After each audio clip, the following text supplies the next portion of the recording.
बिस्मिल्लाहिर्रहमानिर्रहीम। शुरू करता हूँ अल्लाह के नाम से जो बड़ा मेहरबान निहायत रहम करने वाला है और दिलों के हाल खूब जानता है। कभी-कभी हालात का तकाज़ा होता है, कभी-कभी बेहतर मुस्तक़बिल की उम्मीद होती है और कभी-कभी इंसान को हालात ऐसे बना देते हैं कि अपने प्यारों से दूर जाना और दूर जाके दूसरे जगह पे जाके रहना, अपने मुस्तक़बिल को बेहतर बनाना और उसके लिए काम करना इंसान की मजबूरी बन जाता है। हर किसी का दिल नहीं करता अपना मुल्क छोड़ने के लिए, अपने माँ-बाप को छोड़ने के लिए और अपने प्यारों को छोड़ने के लिए। उनसे हज़ारों मील दूर बैठे, उनको हम महसूस कर सकते हैं, उनकी दुआओं के ज़रिए हम यहाँ पे चल रहे होते हैं और उनके लिए हम हमारा बहुत सारा प्यार, हमारे अपनों के लिए बहुत सारा प्यार, हमारे मुल्क के लिए हमारा बहुत सारा प्यार होता है, क्योंकि हम वहाँ पे बड़े होते हैं, हम वहाँ पे खेले होते हैं, हमारे दोस्त होते हैं, माँ-बाप होते हैं। तो हम उनको नहीं भूल सकते, ना वो मुल्क भूल सकते हैं। बेहतर मुस्तक़बिल की जो एक तवानाई होती है, वो इंसान को हमेशा आगे बढ़ने का मौका देती है, आगे बढ़ने के लिए मजबूर करती है और उस तवानाई के ज़रिए इंसान बड़ी से बड़ी मंज़िलें तय कर लेता है।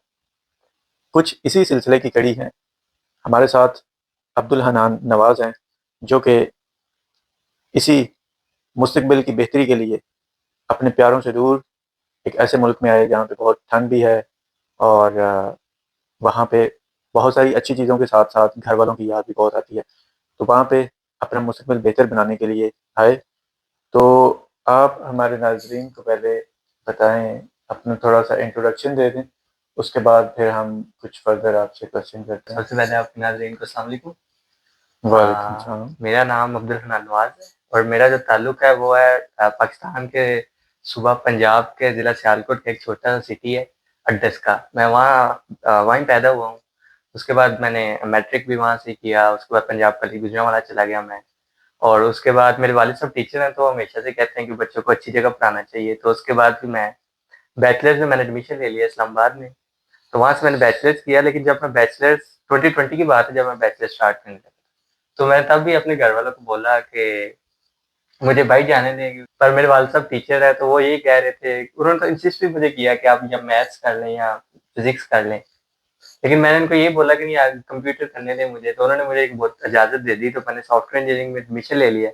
लेकिन वो इस बात पे नहीं माने कि आपको 2020 में बैचलर्स के लिए बाहर भेजना चाहिए। क्योंकि मेरे वालिद साहब ने मुझे खुद बोला कि आप यही करो कि बेटर फ्यूचर के लिए आप बाहर शिफ्ट हो जाओ।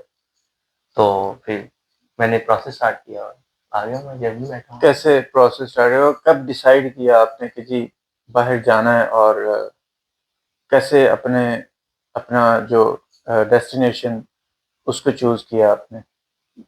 जैसे पहले भी मैं बता रहा हूँ आपको डॉक्टर साहब कि मेरा जो दिल जो था वो तो 2020 से ही था। तो मैंने जैसे पहले बताया मेरे वालिद साहब टीचर हैं, तो मैं मिडिल क्लास फैमिली से बिलॉन्ग करता हूँ। तो मैंने इसीलिए फिर जर्मनी जो मिडिल क्लास जिनके पास पैसे कम होते हैं, उनके लिए फिर जर्मनी जो होता है वो एक जेम होता है, हिडन जेम। तो इसलिए फिर मैंने जर्मनी को सिलेक्ट कर लिया था। बहुत सारे स्टूडेंट्स यूके जाते हैं और बहुत सारों की उम्मीद होती है कि वो यूरोप में आके किसी मुल्क में पढ़ लें। आपने यूके जाने का नहीं सोचा? इसकी भी रीज़न वही सबसे पहली जो है वो फाइनेंशियल रीज़न है कि जो यूके में होता है वो जनरली तौर पे आपको 50-60 लाख फ़ी देनी होती है, वो भी 1 साल के मास्टर्स की। और मेरे पाकिस्तान में जो फ़ी थी वो हॉस्टल डाल के बन जाती थी ऑलमोस्ट 1,9 1,10 मतलब 1,10,000। अब मैं जहाँ पे पढ़ रहा हूँ मतलब जहाँ पढ़ूँगा फर्स्ट अप्रैल से मेरी क्लासेस स्टार्ट होंगी Frankfurt university of applied science. उसकी जो फ़ी है वो है 355 यूरोज़ मतलब वो भी उतनी बनती है, एक 20 बात जाएगी मेरी।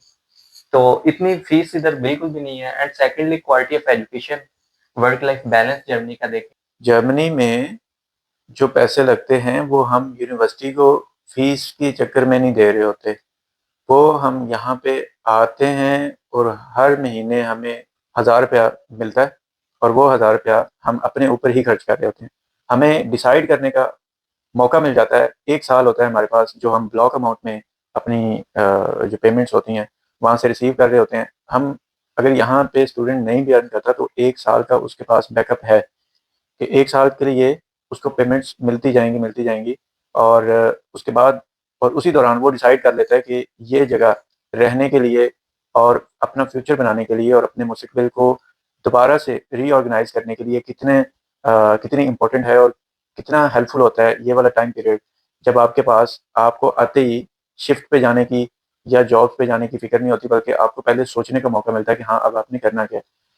अगर आप काम कर लेते हैं साथ-साथ, तो आपकी जो ब्लॉक अमाउंट आपने पे की होती है, अपने बैंक अकाउंट में रखवाई होती है, वो बच जाती है, और जो आप अर्न करते हैं अपनी जॉब से, वो आप अपने डेली एक्सपेंसेस में लगा लेते हैं। तो उससे ये होता है कि स्टूडेंट काफ़ी हद तक प्रूफ हो जाता है उसका उसका जो डेली की रूटीन है, वो शुरू में यहाँ पे आके बड़ी मुश्किलात होती हैं। एक हमारा कल्चरल गैप है, जिसकी वजह से हम एक थर्ड वर्ल्ड कंट्री से जब आते हैं, एक दुनिया की तीसरी बड़ी इकोनॉमिक पावर में, तो यहाँ के सिस्टम को समझने में हमें थोड़ा-सा टाइम लगता है, और वो टाइम जितनी जल्दी स्टूडेंट ग्रैब कर लेता है, उसको अंडरस्टैंड कर लेता है, उसको उतना ही ज़्यादा एक्सेल करने का मौका मिलता है। फिर डिफरेंट फ़ील्ड्स ऐसी हैं जो हमें ग्रो करने का मौका देती हैं डिफरेंट कंट्रीज़ में डिफरेंट तरह से। आईटी का हर जगह पे स्कोप है, और डॉक्टर्स का हर हर जगह पे स्कोप है। म मेजॉरिटी कंट्रीज़ में, जो ख़ास तौर पे हमारे हाइली डेवलप्ड कंट्रीज़ हैं, जो बड़ी इकोनॉमिक पावर्स हैं, उनमें जो साइंटिस्ट हैं, रिसर्चर्स हैं, और आईटी प्रोफ़ेशनल्स हैं, डॉक्टर्स हैं, इनकी ज़रूरत होती है। तो वो फिर दुनिया से जब मूव करते हैं इन कंट्रीज़ की तरफ, तो यहाँ पे उनको ग्रो करने का और भी ज़्यादा मौका मिलता है। आपने यूनिवर्सिटीज़ कैसे सेलेक्ट की? कितनी यूनिवर्सिटीज़ ने आपको एडमिशन लेटर भेजा, एक्सेप्टेंस लेटर भेजा, और कितनी यूनिवर्सिटीज़ की तरफ से रिजेक्शन आई? अलॉन्ग विद इस सब में कितना टाइम लगा? तो यूनिवर्सिटीज़ जो मैंने ढूँढी हैं वो जिनमें 14 यूनिवर्सिटीज़ थी, 15 ऑलमोस्ट।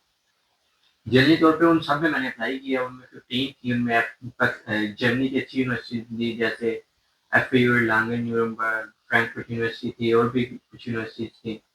तो उन सब में मैंने अप्लाई किया, और ये कोर्स ढूँढने में जो एक और वेबसाइट है जो जर्मनी में बहुत ज़्यादा यूज़ होती है, DAAD, डॉट डॉट DE।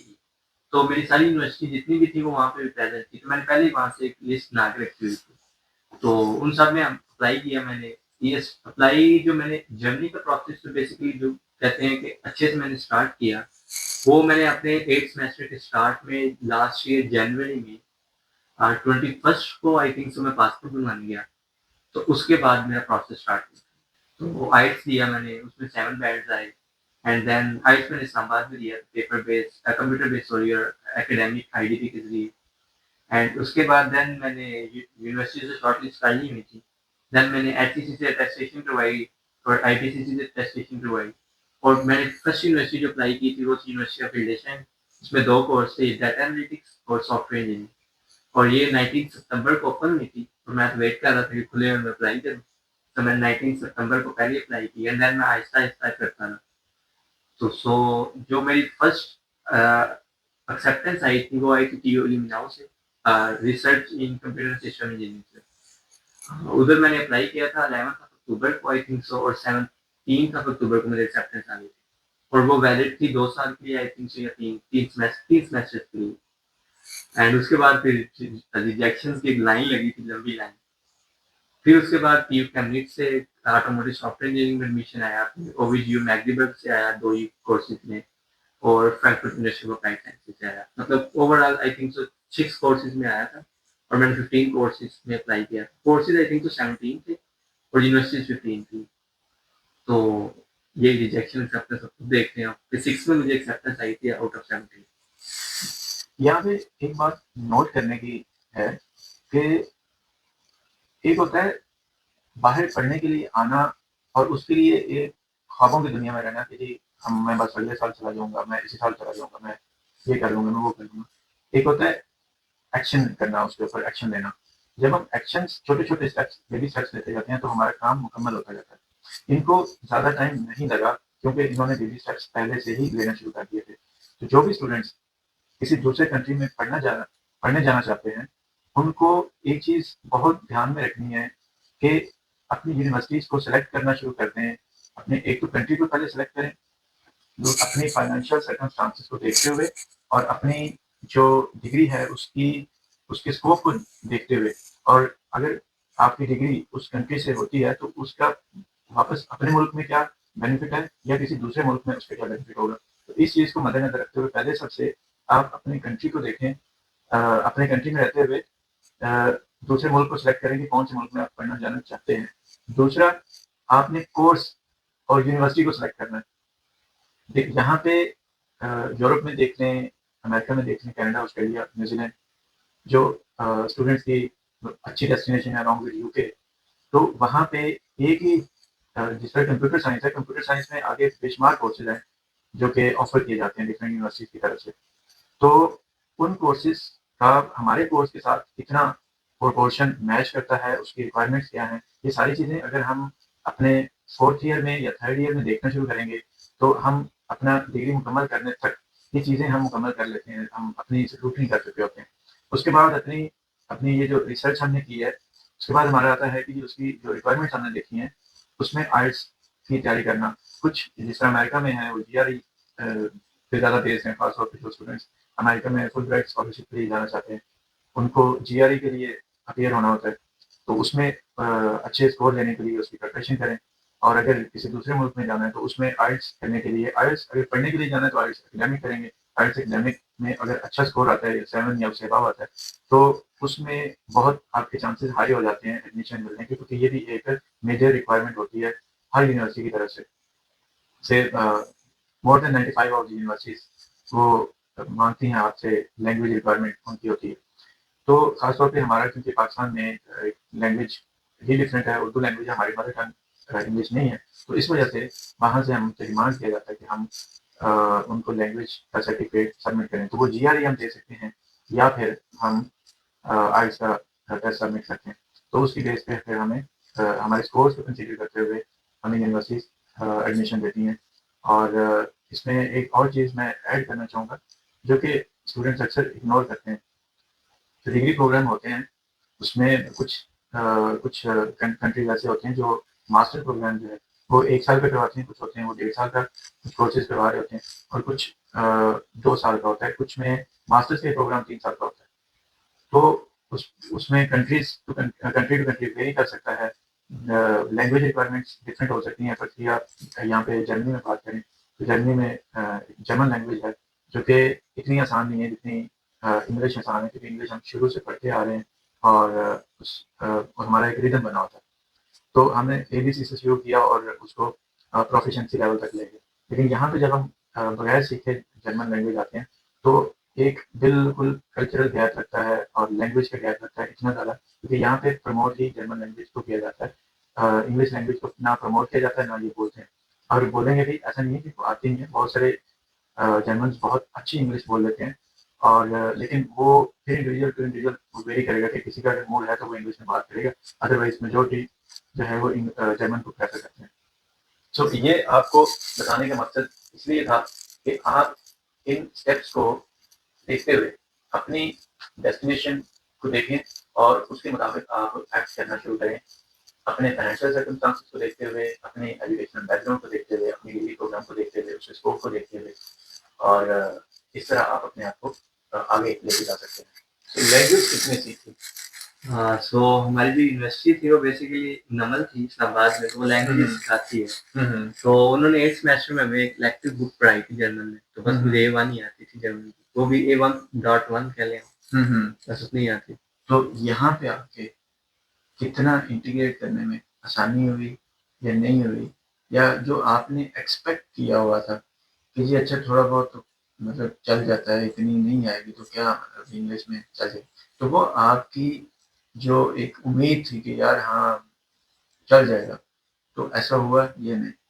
हाँ, अगर देखिए बड़ी सिटीज की बात करें तो वहाँ तो चल जाएगा, लेकिन अगर जैसे अब जिस जगह मैं अभी हूँ मैग्नीबर्ग, अगर यहाँ की बात करें तो यहाँ जितनी मुझे आती थी उसके अंदर यही था कि मैं ग्रॉसरी कर सकता था, कहीं ऑर्डर कर सकता था रेस्टोरेंट में, इससे ज़्यादा नहीं। अगर मैं किसी से चाहूँ कि मैं लंबी कन्वर्सेशन करूँ, तो वो अगर जर्मन अच्छा, अगर उसको मतलब बात मुझसे करना भी चाहे, लेकिन मैं तो उससे हमारा लैंग्वेज बैरियर में आ जाता था, तो बात हो ही नहीं सकती।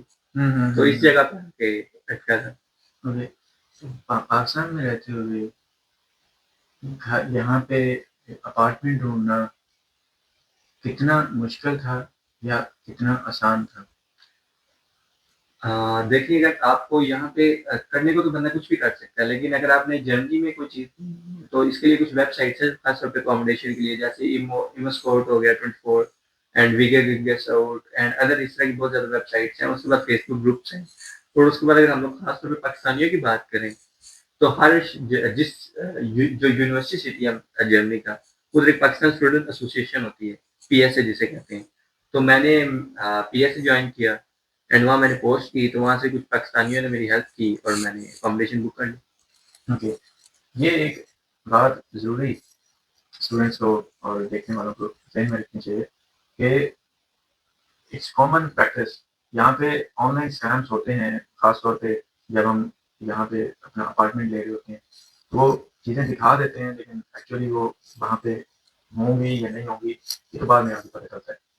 लेकिन अगर आपको अपनी कंट्री के लोग मिल जाते हैं, एक अच्छा ग्रुप मिल जाता है जहाँ पे लोग एक दूसरे से कम्युनिकेट कर रहे होते हैं, और यहाँ पे जो लोग रह रहे होते हैं अक्सर के पास अपार्टमेंट में जगह मौजूद होती है, रूम्स फ्री होते हैं, तो वो वहाँ पे आपको एसोसिएट कर देते हैं किसी उस बंदे के साथ जिसके पास अपार्टमेंट में जगह मौजूद होती है, तो आप काफ़ी हद तक स्कैम से बच जाते हैं। दूसरा, ऑनलाइन स्कैम्स बहुत कॉमन है जैसा मैंने पहले बताया, तो उससे बचने के लिए हमें एक तो इस तरह के जो स्टूडेंट्स के एसोसिएशन के ग्रुप्स हैं, ये फेसबुक के थ्रू आप डिफरेंट ग्रुप्स को ज्वाइन करते हैं और उसके बाद फिर व्हाट्सएप ग्रुप्स पे आ जाते हैं, एंड व्हाट्सएप ग्रुप से फिर आप उनके साथ आप बात कर सकते हैं, उनके साथ चैट कर सकते हैं। तो इस तरह आप हाउसिंग के मामले में और अपार्टमेंट लेने के मामले में काफ़ी हद तक अपने स्कैम से बच जाते हैं। महंगाई कितनी लगी आपको यहाँ पे आके, खास तौर पे जब आप पैसों को यूरोज़ में कन्वर्ट कर रहे होते हैं तो? देखिए, अगर तो आप पाकिस्तानी रुपीज़ को कन्वर्ट करेंगे या यूरोज़ में, तो फिर तो आप कुछ खा ही नहीं सकेंगे। तो अगर आप कन्वर्ट करना छोड़ देंगे, तो फिर आपको महँगाई नहीं लगेगी। Okay, okay. तो आप का कहने का मकसद ये है कि अगर आप जर्मनी में आते हैं या किसी ऐसी कंट्री में जाते हैं जिनकी, वैसे तो मुझे बहुत सारी कंट्रीज़ की हमारे से जो करेंसी है वो अच्छी है, और उनका रिटर्न हमें अच्छा मिल जाता है जब हम उन कंट्रीज़ में जाते हैं। तो जर्मनी में आते हुए आजकल यूरो की प्राइस जो है वो 290 से 300 के दरमियान चल रही है। तो जब आप 1 यूरो को कन्वर्ट करेंगे पैसों में, रुपयों में, पाकिस्तानी रुपये में, तो वो आपको 290 बनेंगे 1 यूरो में, ठीक है? और इंडियन अगर कन्वर्ट करेंगे तो वो उसको ऑलमोस्ट 190 के अराउंड देंगे। फिर दूसरे कंट्रीज़ का भी इसी तरह हिसाब है। सो इतना कॉस्ट नहीं लगता है जैसे ही हम आते हैं, लेकिन जब अर्निंग करना शुरू कर देते हैं तो फिर ये महँगा नहीं लगता। लगता है कि हाँ ठीक है, ये नॉर्मल सी प्राइस है। लेकिन एक चीज़ जो अच्छी है कि आपको जेब भर के पैसे लगाने की ज़रूरत नहीं पड़ती। आपने अगर कुछ यूरोज़ आपके हैं आपके पॉकेट में, तो आप महीने की ग्रॉसरी करके आ सकते हैं। तो ये अच्छी चीज़ है। जो स्टूडेंट्स अप्लाई करना चाहते हैं या आना चाहते हैं जर्मनी में, उनके लिए आपका क्या पैगाम है? मेरा यही पैगाम है कि बस अपना प्रोसेस स्टार्ट करें, आपको अपॉइंटमेंट का भी मसला नहीं है, तो आपको आसानी से सब कुछ इंशाल्लाह आपका हो जाएगा। एंड ट्राई करें, अगर आप बड़ी सिटीज़ में जा सकते हैं, आपको एडमिशन मिल जाए बिग सिटीज़ में, तो आपके जो इनिशियल कुछ मंथ्स होंगे, वो आपके ठीक हो मतलब आसानी से गुज़र जाएँगे। जैसे बर्लिन है, फ्रैंकफर्ट है, यहाँ पे थोड़ी इंग्लिश बोली जाती है फिर भी एज़ कम्पेयर टू मैकलर। तो आपके जो है इनिशियल डेज़ में आप इंग्लिश भी में भी यूज़ कर लें। कहीं पे भी अप्लाई करना होता है तो मुझे बहुत फ़ायदा होता है कि मेरे इनिशियल जो ग्रेड्स हैं मेरी अंडरग्रेड की डिग्री के, वो बहुत अच्छे हैं, तो मुझे फ़ायदा हो जाता है। आप एज़ अ स्टूडेंट जब पढ़ रहे हैं अंडरग्रेड में, तो कोशिश करें, मेहनत करें, अच्छे ग्रेड्स लें, और अच्छे ग्रेड्स ले लेंगे तो आपके यूरोप में, अदर डेवलप्ड कंट्रीज़ में आपके चांसेस और ज़्यादा बढ़ जाते हैं, आपकी स्कॉलरशिप लगने के, आपकी फ्री एजुकेशन के, या आपकी ओवरऑल अगर हम देखें तो एजुकेशन और जो आपके फ्यूचर प्रॉस्पेक्ट्स हैं, वो और ज़्यादा ब्राइट हो जाते हैं। बाकी अल्लाह हम सबका हामी नासिर हो। Thank you very much for your time. Thank you Hanan साहब, आपने टाइम दिया, अपने एक्सपीरियंस शेयर किया, और आई होप हमारे जो नाज़रीन हैं ये देखेंगे तो वो इससे लाज़मी कुछ ना कुछ टेक होम मैसेज लेके जाएँगे। Thank you very much.